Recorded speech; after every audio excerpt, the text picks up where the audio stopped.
Hello, welcome back to the YouTube channel of Bethel Evangelical Free Church Hanley. I'm Pastor Gervais Charnley, and today we're in a church in Worcestershire, a historic church in Worcestershire. This is the church of St Leonard, Cotheridge. As you can tell from the Norman doorway behind me, this is a Norman building, at least partly. It's first recorded in the 1280s, so the late 13th century, but clearly that is a 12th century door. Until 1947, it had a pretty much intact Georgian interior with box pews and pulpit. But in 1947, in a terrible storm, the roof came in. So the roof comes crashing down, destroys most of the stuff in the nave. That's why there's a door. You can see there's an actual wooden door in the chancel arch. And at that point, they were very glad that they had this small Norman chancel arch. And when we have a better look around, we'll see that this has basically been altered so that the nave could be left empty until they could raise the funds to rebuild it and to put the roof back on, and the chancel could be used instead. St Leonard's is also one of the wooden towers of Worcestershire, which we'll see when we go outside. And that's a 14th century wooden structure with the bells. It's a fascinating building, interesting history, connected with Cotheridge Court historically, the big house in the village. So we'll have a look around and see some of the features within. It's quite a lot, even though, say, the roof came in the 1940s, there's still quite a lot of interesting things to be seen in here. So let's have a look at them. As usual, then, we start at the west end, and you can see from here we've got a slightly better angle on that Norman archway. That's the chancel arch originally, and either side you've got these openings, which will be later, of course, on the chancel arch. Originally they were open, and photographs of the church from before 1947 show them as open, but of course 1947 the roof's come in, the chancel is basically closed off to serve as a small church for the duration until the money can be raised to put the roof back. The result also is that there's very little in here. There's a pulpit, there's the organ, but all the old pews that used to be here, these pews there are from elsewhere, and in fact they're a mixture of styles. But all the old pews that were here have gone, sadly. There are still some interesting points. You can see here the commandments, good 18th century by the look of them painting. We don't have Moses and Aaron, but we have this really good sign writing on there. The organ is there, and there's a little font back here, which is obviously Victorian. It's in a sort of fake 14th century style, but 14th century fonts were really a lot bigger than that. Now over here we have the benefaction board. These are the people who have given money to the church, or rather, well, very largely it's for the poor. And we can see that here Dame Penelope Street gave the sum of £5 at her death for beautifying of the parish church of Cotheridge, which was accordingly laid out into beautiful tables containing the 10 commandments. So we know Dame Penelope Street paid for those commandments. And here we have some models which are quite interesting. This is Cotheridge Court. I suspect it's been, well, it's certainly no longer in that condition. And here we have, this is a model of the church in 1947 after the roof came in. And you can see there we've got the wooden tower there, and there is the chancel, as we see today, and the nave, which is empty because, of course, the roof has come in, and any furnishings that were in there have had to be removed for their own sake.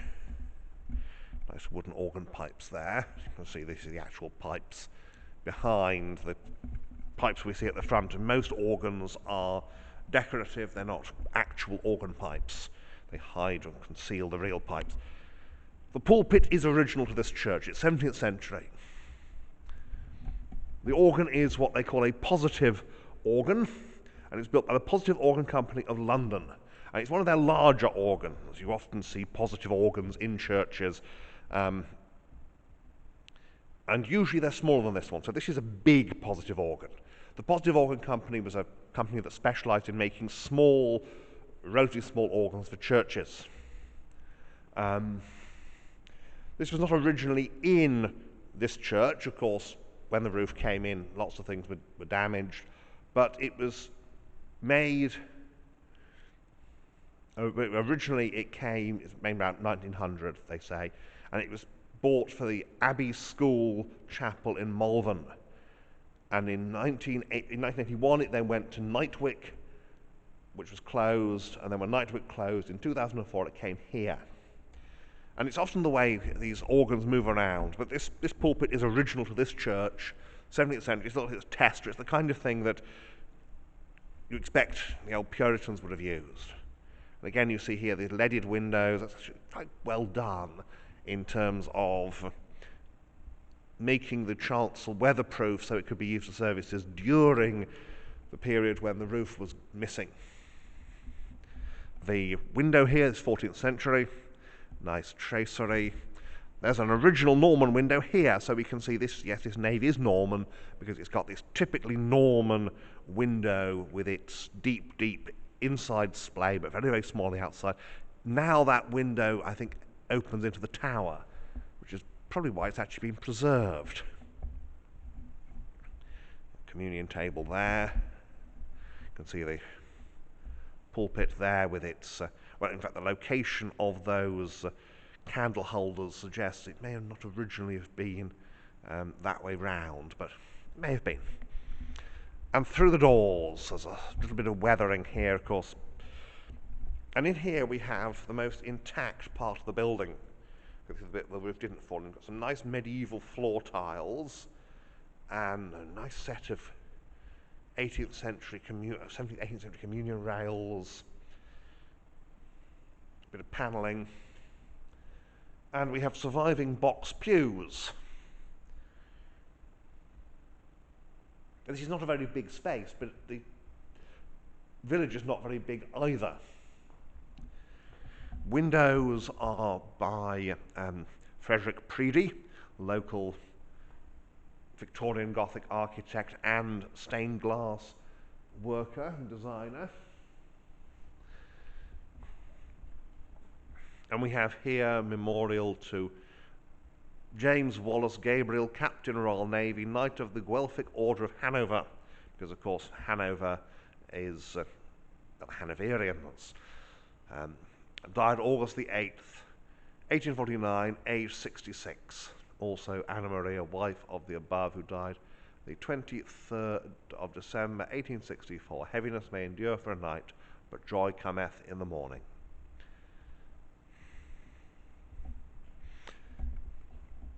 This is not a very big space. Here we have the Reverend Lucy Barclay AM. That's not a female minister. It's because it's too early for that. It's AD 1793. It's just because Lucy can be a family name, and sometimes family names are given as first names. This is what the medieval roof was like, and this is of course the medieval roof here in the chancel. You can see a bit of a ceiling being put in there, but you can just see medieval roof here. Memorial of William Berkeley of Cotheridge Court, and so the Reverend William Commons Berkeley, graduate of Jesus College, Cambridge, patron of Cotheridge, Lord of the Manor. And here we have, you find them occasionally, Battlefield Cross from the Second World War rather, Gunner R.W.B. Saker of the Royal Artillery, 22nd of the 2nd, 1944. And it's very unusual to find these from the Second World War. Normally you find them from the First World War. But again, it has been repatriated following the permanent cross being put up. And through there, there's an old side chapel, which is now a kitchen. Nice box pews again. And looking all the way west down here, and before the roof fell in, this was filled with box pews as well. And it's nice how they've been able to restore it like this. So that's the inside here at St Leonard's, Cotheridge. We'll pause in the tower on the way out and then have a look at the outside of the building.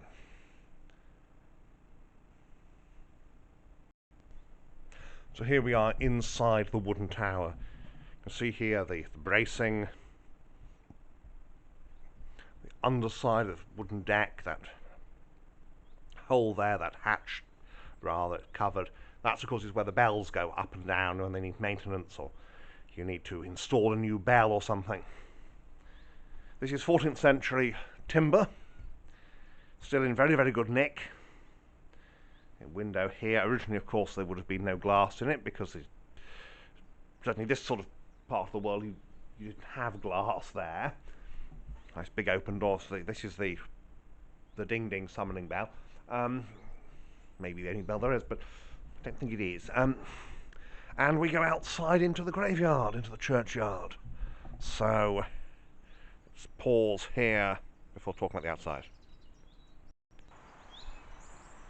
And here we are on the outside. Now this is the south side. It's, as is normal for churches, the main entrance is on the south side. The tower also acts, as we saw, as the porch. You go in and out under that, and you can see here that lower bottom level here. That's where we came out. That then is the ringing chamber. That's where the bell ringers go, and the bells are then further up. Entirely of wood. They used to be much more common than they are, but there's a number of reasons why wooden bell towers don't last. One of them is fire, and in fact it's the most common one. Another is that they were often regarded as a little bit low class as compared to a stone one. If you've got the money to build a stone tower, you would. And sometimes the other thing is maintenance. If you don't look after a building, then bits of it fall off. And something like this, you've got those heavy bells swinging when they're rung, and that puts quite a lot of strain on the structure. So if you don't maintain it properly, then things break, and you might want to take it down and build something that's a bit more solid, which is a shame, but there's still about 4 or 5 of these wooden towers in Worcestershire, and there's a few more to be found elsewhere in the country. Well, let's have a look around the outside now. Well, having referred to the issues that towers can have, you can see in fact here that, now your eyes do not deceive you, there is a distinct lean to that bell tower. That's fine. Many towers lean. Think about the Leaning Tower of Pisa. This does not have anything like that lean. Again, it's because it is a bell tower, and it's wooden, so things bend and stretch with wood the way they don't with stone. Nice little pyramidal cap on it, and the roof is covered in tiles there. The roof of the tower appears to be slate, but the rest is tiled. You can see there that big 14th century window we saw on the inside, and then there is the chancel here. Those two strip buttresses, they're quite a sign of fairly early building actually, buttresses like that. And in between them there would have been the priest's door. You can see on the inside, I think we just about note on the inside, the priest's door is now blocked up, and there's no access at all that way now. They're doing some work on the building. That's, obviously it's wooden as we know, and lath and plaster with a render on the outside, and that render has to be, as with any historic building, that render has to be appropriate. So you have to get all kinds of planning permission for historic buildings like this. Around the east end here. Now the east end is very often where clergy are buried. And you can see here we've got these nice, this is the Barclays tombs here. Nice window here. I suspect that's, well, part of it looks older, so it's been renewed in the 19th century. And the chapel here is, that's a nice 16th, 17th century window, probably 17th century, and that would have been the Barclays Chapel before being turned into what it is now, which is the kitchen and loo. which is very important because these days people expect those facilities. And you can see that one of the things this render does is it covers the most part a fairly simple stone structure, but here it allows the brick of the Berkeley Chapel to be tied in quite nicely with the older stone chancel. But here we see the brick. One way to tell how old a brick building is the size of the bricks, because the older bricks tend to be smaller, like this. So this is nice 17th century brickwork. And here we are, the north side of the church, very plain. Those windows essentially are Norman ones, will just be enlarged, and they're where the Norman windows would have been. And there you have the Berkeley Chapel. This would have, of course, at one point have functioned as a family pew, and they'd have their own door to go in and out. But now that's the disabled access, a wheelchair ramp, which is quite useful and a very good idea. Quite plain here, and that's like Cotheridge Court is over there. So there is still a building there, which is nice.